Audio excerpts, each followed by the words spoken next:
Welcome once again to Spotlight on Seniors. Today is actually the second part of a show that we previously did with Paul Kando. Paul is the writer for the column in the Lincoln County News called Energy Matters. He's the founder of the Mid-Coast Green Collaborative. In our first conversation, which if you have not seen that episode, I encourage you to view it, we talked about the overview of policy in Maine regarding renewable energy and the economics of it and various factors of it.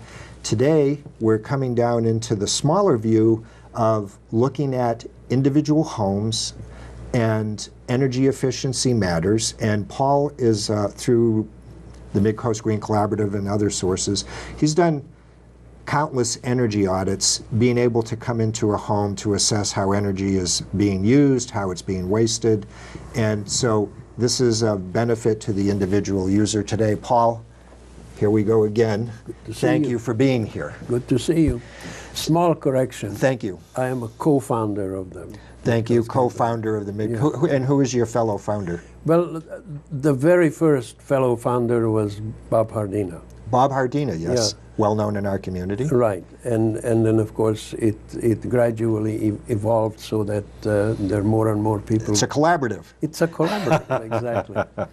So Paul, an interesting part of your credentials, aside from your education, and aside from the fact that you started a renewables going back to the Jimmy Carter White House in 1973 when he installed solar panels on the White House, you personally own 2 homes that use solar energy in a combination with other systems, so you have very direct experience with it yourself. Today we want to be able to have our conversation benefit the typical consumer who's thinking about either building their own home or modifying their home. So share with us a little bit about your personal experience with solar power in your own home.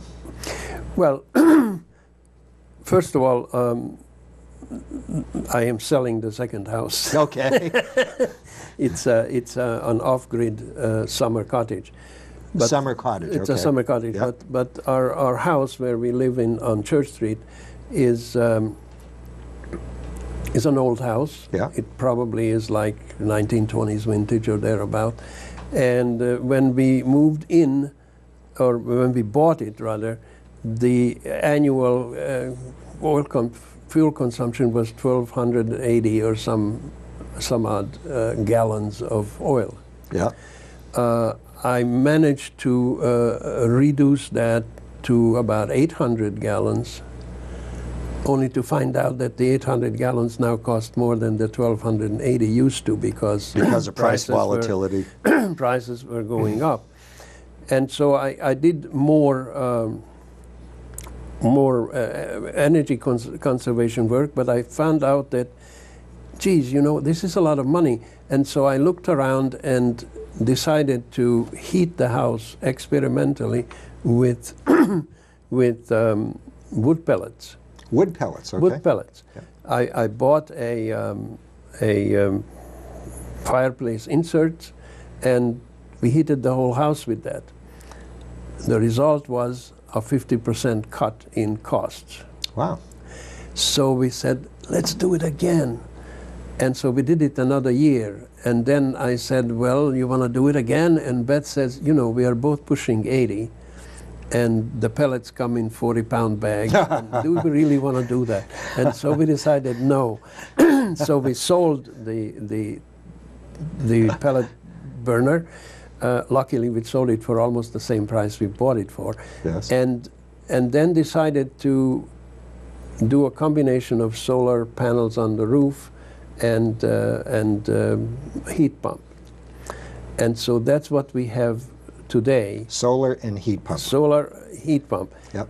Even without solar, the heat pump would cut the, even today with the low oil prices, it will cut the cost significantly compared to oil. With the solar, obviously, is a lot more beneficial because most of the power actually comes from solar, and you can use up the solar credits that you generated all through July and August and September. Right. So it makes a lot of sense. And so, before we go further, can you describe how a heat pump works? okay, A heat pump is a real interesting device because it draws its energy from its surroundings. Yes. In other words, it draws a heat pump would, it first of all operates in two different directions. You can cool with it or you can heat with it, Yes. depending on where you go for energy. So if you cool with it, you take your energy out of the house and therefore cool the house. If you heat with it, you find whatever energy is outside and you increase the temperature by compression. So there is a compressor running, which is an electrical compression. Right. I mean, the result is, why do you have to do that to increase the heat? Because heat flows only in one direction, from hot to cold. So if you want to heat, you have to have a higher temperature. Furnace does the same thing. It heats at higher temperature, and therefore you can heat the water with it, and the water has to be higher temperature than the room, etc. So it's the same. The only difference here is that because the heat pump actually finds whatever energy is in its own surroundings, its efficiency is phenomenal. We are talking about 300% efficiency when it comes to how efficiently we use the electrical power that goes into it. Right. And, you know, interestingly, you did an energy audit at the Lincoln home 4 years ago. Yes. And there's a number of heat pumps that have been installed over the last few years, and I was trying to find out from our facility manager if those heat pumps were installed as a result of your energy audit. I still don't have that I answer doubt yet. it, because the kind of heat pumps we have available today with these split heat pumps, Right. ductless heat pumps, Right. were simply not available then. Oh, they just weren't available. Okay. They were just, well, they were available, but not here. Right. So I know they're becoming very popular now, and even this morning when I was driving to work, I noticed I saw a utility truck, and it's specializing in heat pumps. It seems to be suddenly coming online. Are they very affordable for consumers? What kind of cost are you looking at? Far less, and if you compare it with a conventional heating system, Right. there is no contest. I mean, we are talking about $4,000 or $5,000 for a heat pump setup. Depends on lots of things. It Yes. depends on how many inside units, how many outside units, how big, etc. But $4,000 or $5,000 versus 15 to 20. Right. Now that does not include the solar panels. Yes, right. Okay, yes. So just looking at the heat pumps, if someone were, say, at a point in their home where they need to replace their oil furnace, then are heat pumps a replacement for that? Well, they have been in my house. Yes. I still have the old clunker downstairs and a whole tank of oil, which I'm probably never going to burn because I don't need it. Right. But that brings up one caveat that I have to say about heat pumps. Well, two caveats actually. One is that you have to have a way of distributing warm air. Right. And the heat pump will either blow hot air or cold air Right. very silently, but it still does that. And so the best situation for a heat pump is if you have an open floor plan. It's more challenging if you don't. If you have many, like our typical old houses with many With small many rooms. small rooms, which is my case, and so I have more than one outlet, Right. which works. The other caveat is that since the heat pump draws basically warmth from outside when I heat with, the colder it gets, the less energy efficient the heat pump becomes. And Right. there is a certain point where it is really not very good anymore, which is like around minus 13 to 15 degrees. Minus 13 to Minus 15? 13 to 15. Since I have the heat pump, it never happened in my house to be that low. But if it should, there ought to be some kind of backup system, which is why I didn't get rid of my old boiler. It's Right. still there. It's free. Right, right. Now, interestingly, you mentioned wood pellet stoves, and you mentioned not. I actually, I can relate to that because there's someone that I know, and last season, and then this season I volunteered. I will carry all your wood pellet bags. She can't do it, and it's good exercise for me, so I'm willing to carry the couple pallets of bags into her home. But as a green utility, is a wood pellet stove a good thing for someone to have in their home as a supplement to their overall system? Yes, if you have the device already, absolutely. It is a clean burning. But now, when you have combustion, I don't care what you burn, you are generating carbon dioxide. Right. So in absolute terms, no. If you're going to have combustion, it's not as good as if you don't. Right. Got it. So if you take solar electricity, which there is no combustion there, Yes. you know, that would be the idea, or wind. Yes. So you could imagine having a system that actually doesn't emit carbon dioxide, except at the time when the devices were manufactured. Yes. So you still have the embedded energy in, you can't get away from that. Yes, got it. I don't care what you manufacture, you're going to have some embedded energy. You have to. So in terms of, there's so many things I want to ask you. I want to get them all in. So I meet a lot of people who are seniors, and now their Social Security, so they own their home, but their cash flow is not abundant. And what is the, let's say they wanted to spend a little money to maximize benefit in their home in terms of either keeping heat in or creating heat in an energy efficient way. What would you say is the one or two best bets for them where they can't spend a lot of money? I can't say that because I didn't look at their house, and every house is different. I have done over 300 energy audits with my partner, Topher Belknap, and I would say every single of them is different from the others.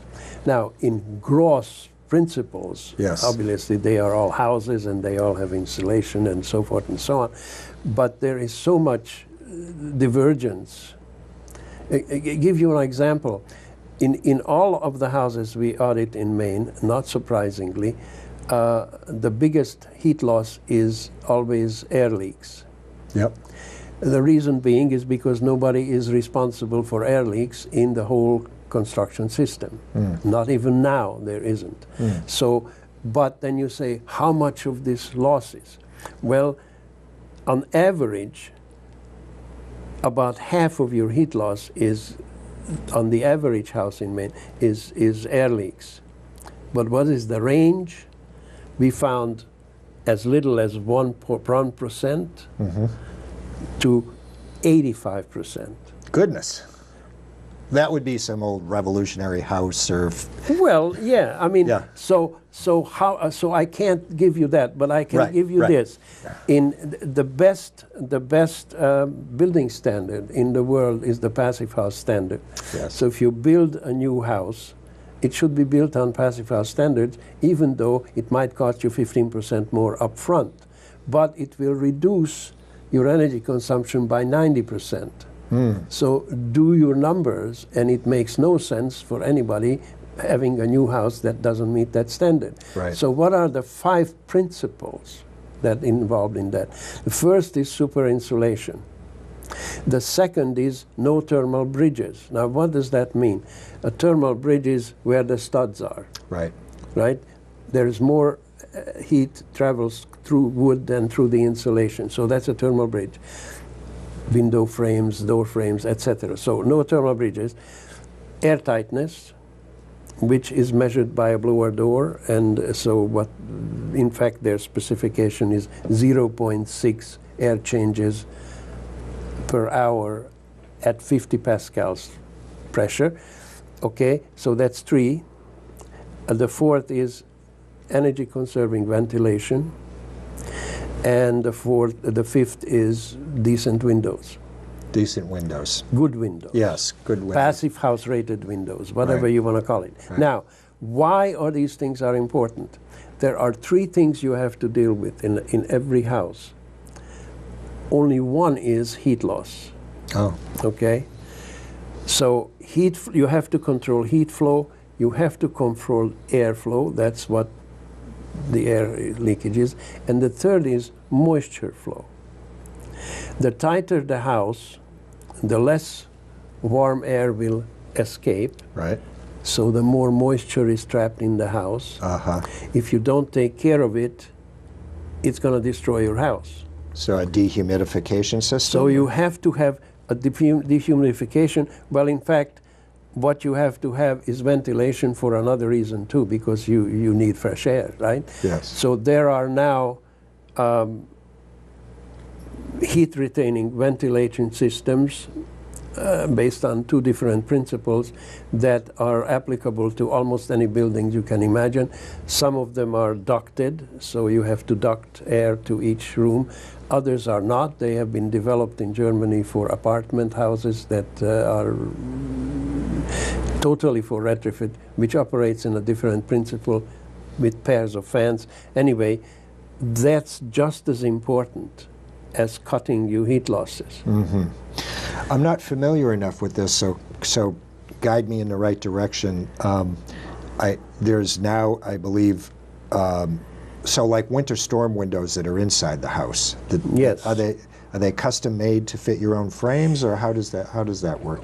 Well, in my case, it worked that Beth, my wife, and I decided to build them ourselves in the basement. Ah. It cost us about $1.50 square foot of window, Right. adding 2 glazings. Right. So now I have basically 4 glazings, the double glass of the original window plus these 2. Right. They fit in perfectly with basically foam rubber gaskets, Right. and therefore they also seal the window should it be leaking. Are there Excellent. companies making those? Is that a consumer companies, product? No. My partner, Dofer Belknap, invented them. Oh. So he builds them as a side income.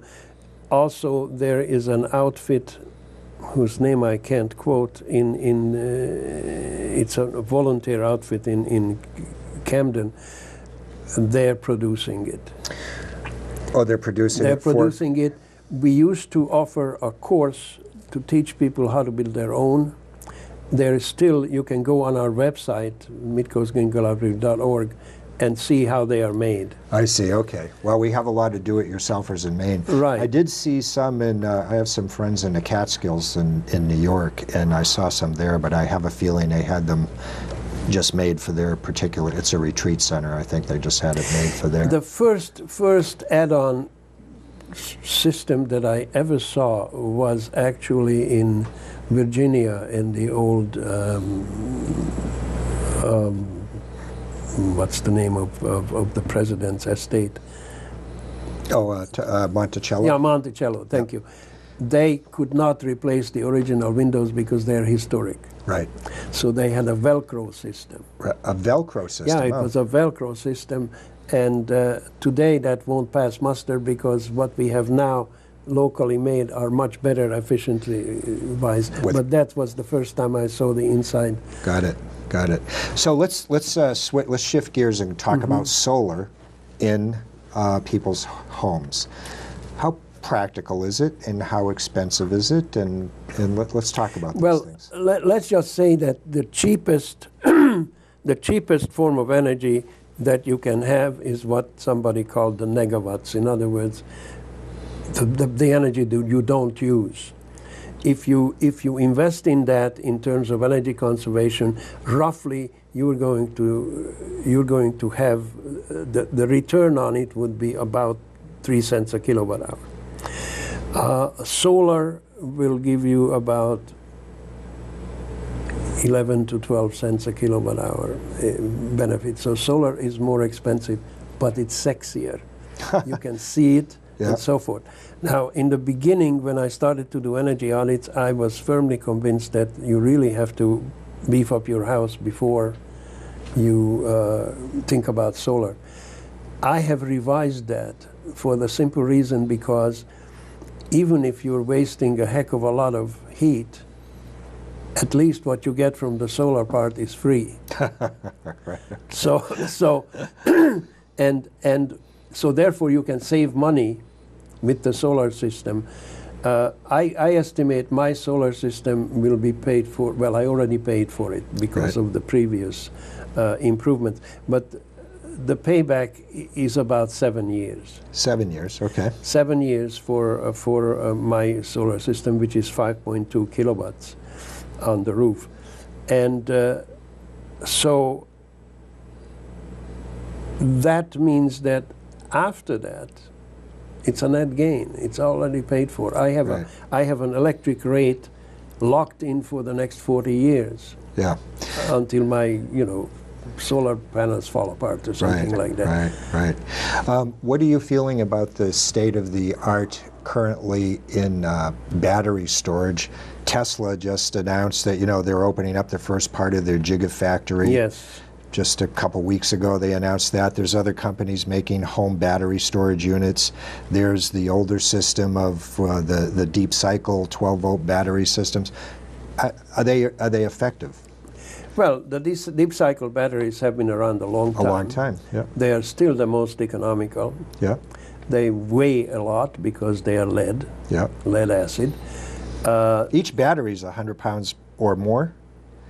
Oh yeah, it depends on how big they are. Yeah, I mean, well, my solar batteries in the Edgecombe summer cottage weigh about 130 pounds. Right. Empty. Yeah. And Empty. then you have to add. Put the water in. Yeah. No, it's Or sulfuric acid, and you have to replenish it with water. They have been around since 1999. In my case, they work just fine, like they did in the first.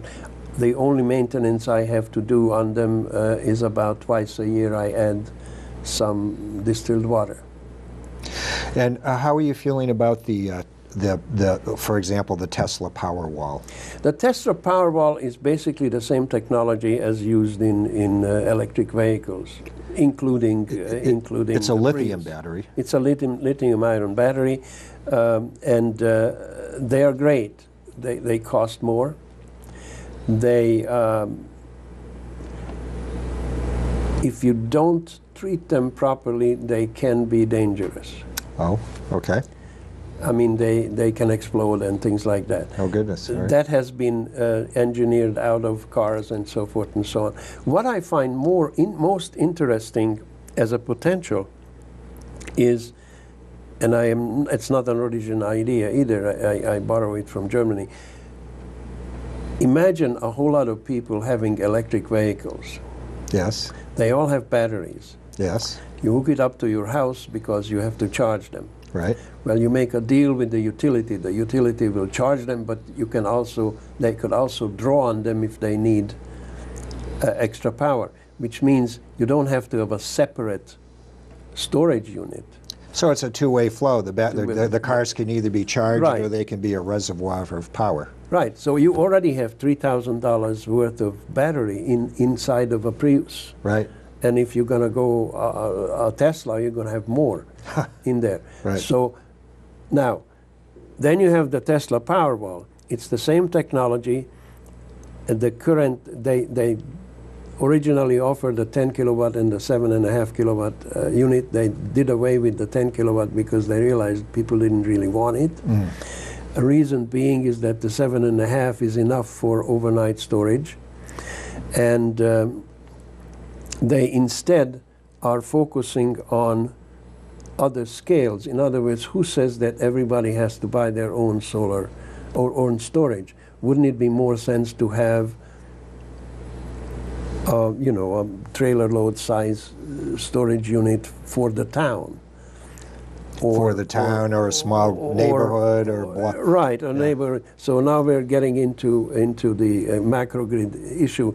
But in some cases, and this technology probably is one, where you really have to favor the larger scale unit. Yes. The advantage also is that would be the utilities headache, not my personal headache, whatever that headache might turn out to be. Right. And I don't have to buy the $3,000 worth of unit. Is there any data on How much solar is implemented in Maine right now? Just how, has anybody tracked that? Is there any sense of that? Well, we are trying to track it at least locally. We have about, I don't hold me to this number, but it's roughly around 160 kilowatts of solar power. What does that mean in terms of homes? Well, the average home will have a 5 kilowatt system. 5 kilowatts. But and every kilowatt system will generate 1,200 kilowatt hours of electricity per year. Okay. So you get a little math. Little math here. Right. And so some people have 30 panels and some people have only 12, so it varies. Right. And how many panels are on your home? I have 20 panels. 20 panels, okay. I have 20 panels, but 4 of them are different from the other 16. Got it. And the reason is because I added them later, and they are more efficient than the original. Paul, so distressingly to me, we're at the end of another show, because I could talk to you forever about this. Yeah. What's your strong concluding point here regarding solar energy in Maine? I think if we don't do it, we are crazy. Okay. Because its costs are going down. Mm-hmm. When I first started to do solar research, a solar cell cost $76.50 per watt. That number today is 30 cents per watt. Right. That's for just a cell. Right. So it's going down. Right now, the installed cost of solar panels are under $3 per peak watt for the system. Mm-hmm. And it's going down. And it's going to go down further. So in many places, in a growing number of places, they are already cost competitive with other sources. Yeah.